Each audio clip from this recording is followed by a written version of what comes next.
бир ораза айт майрамында сиздер менен жүз көрүшүп кутташып аман калганыбызга сүйүнөбүз. Ушул күнгө жеткенге мага каршы үйлөрдө айтабыз. 30 күн ораза калмадык.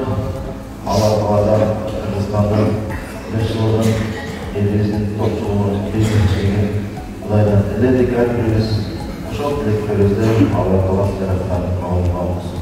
Айдыбыздардын үйүндөрдө аманчылык, топчулук, тынччылык болсун. Бир жолу айт майрамыбызда чын жүрөк.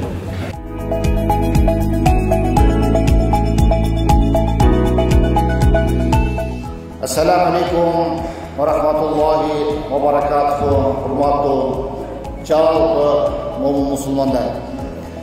Бардығыңыздарды берекелі болған Рамазан айының аяғына есен-аман ажыр-сауықтар менен шығып, бүгінгі ораза айт майрамына келіп, намаз оқуштың алдында тұрғанымызға Алла Таалаға шексіз шүкірлерді айтамыз.